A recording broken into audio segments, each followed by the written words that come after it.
So, Vivekananda, he went to Ramakrishna and asked, "Can you prove there is God?" Ramakrishna asked, "Do you have the courage?" He hesitated for a moment and he said, "Yes, I want to see." And when he came out, all his questions had completely evaporated.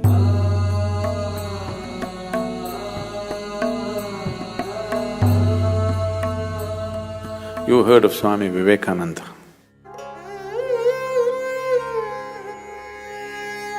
For those of you who do not know, Vivekananda was the first yogi who came to United States of America in 1893, Chicago.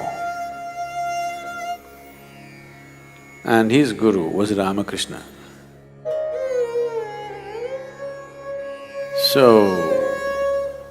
Vivekananda was just 18 years of age and he was a fiery youth. One day, somebody told him there is this mystic, Ramakrishna, you must see him, he has all the answers. You have so many questions, that's where you should go. So he went. He is all fired up, full of intellect and full of argument about everything. He's an activist. He's not a spiritual seeker as such. He has no such intentions. Only thing is, he has questions. He's not a conscious seeker yet.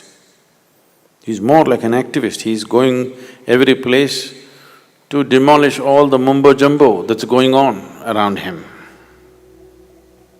So he went to Ramakrishna and asked, "What is this all the time you're talking God, God?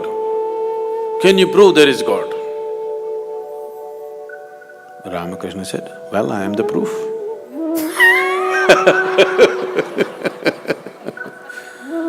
So it just deflated him completely. He was expecting all those head-spinning arguments. Ramakrishna said, "Well, I am the proof. I'm here. This is the proof." Then he made the mistake of asking, "Can you make me experience whatever it is?" Ramakrishna asked, "Do you have the courage?" Vivekananda was known to be a very brave man. He hesitated for a moment and he said, "Yes, I want to see." Ramakrishna just took his foot and put it on his chest. And Vivekananda did not get up from a samadhi state for hours.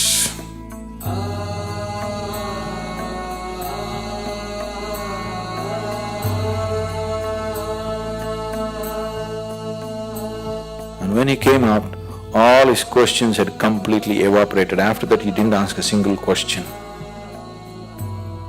He saw something that he had never imagined in his life. And then the madness caught him.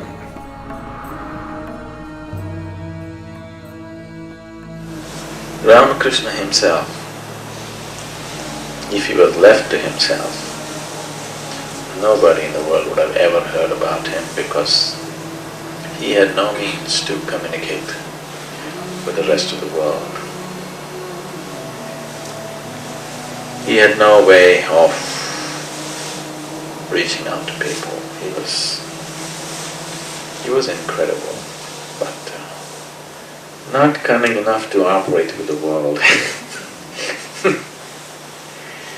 Does not have the necessary will to do anything with the world. So he chose Vivekananda as his vehicle. He took Ramakrishna all over the world. There have been hundreds of Ramakrishnas, but you heard only of one Ramakrishna because of somebody like Vivekananda.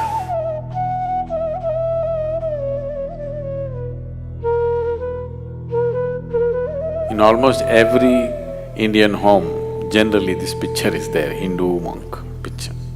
Everybody thinks Vivekananda is the inspiration. He inspired a whole generation of people. He continues to inspire millions of people even today because he was such a fiery human being. Whatever he spoke and whatever he did, in a short span of his life, he died very young at the age of 32. But in that short span, he set fire to a lot of people and created a major institution which is worldwide even today. The Ramakrishna mission is almost everywhere in the world. When I went to Dakshineshwar in Calcutta, Ramakrishna Paramahamsa, his immediate disciples, after he passed away, when they formed this Ramakrishna mission, a new order, Ramakrishna never gave them initiation into monkhood or anything. After he passed away, these people decided that they will dedicate their lives to spreading his message. They came together and they became monks by themselves. They decided their lives must be dedicated to making this message happen. And when they came together and formed a little ashram on the banks of Hooghly in Calcutta, there's a picture of them. They're standing like this next to the river and there's a photograph, somebody took a photograph of them. You must see these men. These are men, okay? They are like fire. So they took it upon themselves, these 8 people, and Ramakrishna Mission went across the world and spread the message, and even today it's one of the most productive spiritual groups. They're still quietly doing their work in their own way.